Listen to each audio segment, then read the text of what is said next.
The Radio Wammo Breakfast. Wine Vault Radio with Jason Bryant from winevaulttv.com. Yep.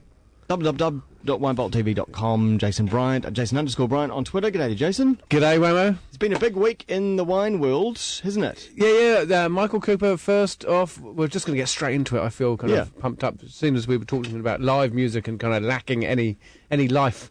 Michael Cooper talked about place or winery labels that anchor them to a place that then produce wine from outside of that region. And how does that sit? Mm-hmm. That they're selling their wine on that name and that place name and geographic anchor. What's an example? I can't give any on air, just in case my lawyer costs me too much. But there are some labels that say they're from Marlborough, but so suddenly they get their grapes from Gisborne or something. Yeah, but they will usually have kind of, say there was Central Otago vineyard, right? Mm. And then they just had Central Otago vineyard on it as a Pinot Noir. So you're assuming that Central Otago vineyard has got that Pinot Noir from Central Otago, but then it's sourced its grapes from, say, Waitaki. Mm. It should really declare that Central Otago Vineyards has got their grapes from Waitaki on the label. Waitaki should be on the label, on the front label, to give consumers kind of a better understanding of the wine. A lot of these wineries are then don't have that on the front label where the grapes are sourced from. Mm. They just got that geographic anchor in the name. Yeah. And then on the back label, they don't even talk about it. Well, that's. I mean, surely there's something under the consumer guarantees. Is there about wine? No, because it's a trademarked name. Right.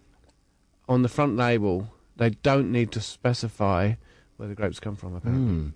So, yeah, that was one thing. Also, International Chardonnay Day, and I've bought a selection of Chardonnays from Whiteborough, two from Whiteborough, one from, ironically, Marlborough, and none from Hawke's Bay or Gisborne. Now, you were calling it BBC Day. Yeah, bring back Chardonnay, because Chardonnay, to me, I'm going to say a really naughty word here, has always been considered kind of like the slut of grapes. it can do everything. It can be everything to everybody, but kind of like people just don't like it, and it got into this kind of real fashionable thing to be an ABC, anything but Chardonnay. Mm. And so International Chardonnay... I think in a New Zealand context, it kind of got this sort of westy sort of Sharon and Chardonnay, you know? Chardonnay, Kath and Kim, and also kind of Westies, well, not Westies, but people... of certain demographics were calling their kids Chardonnay. Right. And so it really got tarnished with a really bad brush. And so kind of my concept alongside Rick Backus in America, in San Fran, California, and also then Trish Barry from Sydney. Yeah. And also the Quaff Boys from in Adelaide and stuff like that. And, all decided that we would try to reinvent Chardonnay to the consumer via social media, and on Twitter we had a hashtag Chardonnay, and then we've done videos on YouTube, and I've been trying to take New Zealand, and New Zealand's wineries have been really slow on the uptake of using social media. They always think, oh no, it takes too much time, blah blah blah blah, and I hear the same old story. Australia are kicking it right now, and America have really kind of seen it as their channel. Yeah. And it's really, really good for wineries and wine kind of to be communicated via these methods. Okay. But we've been slow. We are slow, but we have got three Chardonnays. Chardonnays. What sort of feedback were you?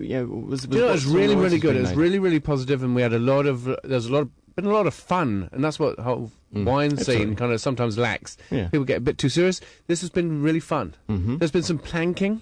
Yeah. What wine planking? In wineries, some guy lying on a barrel. Yeah, right. I mean, not as dangerous and courageous as the guy lying across some rail tracks. Yeah, but courageous. I don't know. That's do you know most railways aren't electric, so you've got, and also so few trains, you've got very little chance. You're not encouraging that on this show, please. No, of being run over. So it's not as bad as they say. Now this is. Bear in mind, we don't have a spittle here in the studio. Yeah, I know, and I've just topped you up. You may have to pour it into that. This is Forest Estate 08 Chardonnay. So I mean, it's got a kind of 3 years age on it, which Chardonnay in New Zealand can go the distance. It can go 10 plus years. Yeah. Despite kind of most of our wine being consumed within 20 minutes of purchase. Yeah. So hopefully, I've given a bit of insight, and kind of globally we've given a bit of insight about regional Chardonnay, country Chardonnay, and Okay, let's get our nose into this one. Bit of oak on there, obviously. I've got this kind of mealy. Now these have been open a day now, so it's quite good. They've been allowed to breathe, and I do like a good oak Chardonnay. I like the creaminess of it. Yeah, you're right. It's creamy. I really like that citrus cream. It's almost like lemon cream butter, isn't it? Mm. Oh, that's lovely. I like that. Straight off, you like that? Yeah. This has really changed.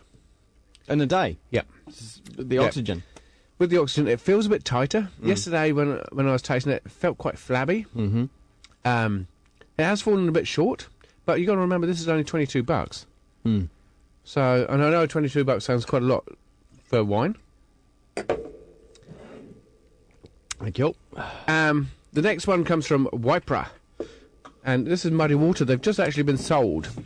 Not so well known for their Chardonnay. And No, it's mainly Pinot Noir that they've become kind of synonymous with, and also Waipara means muddy, dirty water. Don't know why. There. Some lovely rivers up there, and creeks, and streams. Yeah, I know. Fresh as fresh. Oh. It's funny going from very strong oak to this is more something subtle, a bit more subtle, delicate.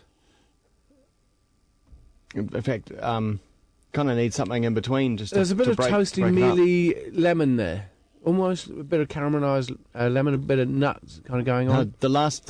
It must be this glass. The last one's just totally shut everything off. I can't smell a thing. It's a bit more broad, a bit more citrus. Ooh, yeah, really citrus. Yeah. Quite sour. Yeah, it's got that drying effect that I really like. That you don't really get the oak, and you don't get any wood. Has it been oaked at all? Yep. Okay, no, yep. See that coming through on the second sip. Yeah. Takes a while to get rid of that first bottle. Yeah, because the first one is now quite broad, whereas but kind of less broad than it was yesterday. This definitely feels a lot fresher. Yeah. It does feel fresher. More alive. It's nice. It's nice. Yeah, it's not. Oh, it's nice. See, I really like it. I think that Waipara's got a really good future, and it does the kind of. For me, it does the noble grapes really well. It does Pinot Noir, it does Chardonnay, and it does Riesling. If I was to do some food pairings, okay, the first one, nice chicken or something. The second one, definitely, it's more summer for me. It's more outdoors. It's a bit of cheese. Yeah, cheese and crackers for me for that one. And then this one, and the sunshine. Right, they go up in price. So we've got 22, 32, and then 35. Okay, what's I better hold this. Yeah, what is it? This is Greystone 2009 Chardonnay. Mm-hmm. So it's the Muddy Water and the Greystone are both a year younger than the Forest, which is an 08, and these last two have been 09. So. And Chardonnays you can have around for a long time, can't you? Yeah. I mean, some of the best Chardonnays can last kind of like 20 years plus. So we just don't see it. It's a little bit burny on the nose. You get that? I get a kind of nectarine, a sweet caramelised nectarine. I get something that's been singed, perhaps. It may be your glass. This wine has been singed. It's not a bad smell. I do like very attractive aromatics on it. I like a little bit of smoke, and for me, that's got some smoke going on.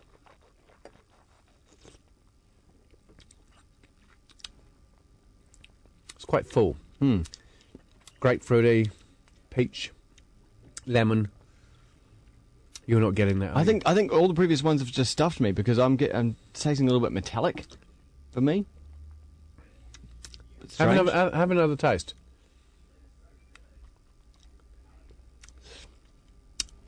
Yeah. I mean, this is one that I like the most. The most. Yeah. It's the most expensive. Yeah, it's not because of that. I just like that it's got good appeal in the mouth. It's quite full. Its palate weight's really good. You get that kind of grapefruit pith kind of character come through. The aromatics are subtle, and there's certain kind of citrus kind of nuance going in the back, and then you've got that candied character and peach. It's a bit more layered and a bit more textured, and it finishes a bit better for me. Don't get me wrong, it's not bad. Thanks very much. Anyway, Chardonnay Day. Let's rock, 'cause BBC. it's still in the US right now. Okay. So yeah, BBC, bring back Chardonnay. So if you're on Facebook or Twitter, open up a bottle of Chardonnay today. Yeah. And just share your thoughts about it, I suppose. Yeah. Hash Chardonnay or just Chardonnay on Facebook, and just hit anybody up and tell them to start drinking. All right, sounds good to me. Thanks very much, Jason. Pleasure. Wammo TV. Enjoy Japan. Thank you very much. Yes, I hope to perhaps try some Sake. Yeah, I think I was going to say some Japanese wine. No, not that. Yeah, sake. I mean, it's good over there. Yeah, that's Jason _Bryant on Twitter.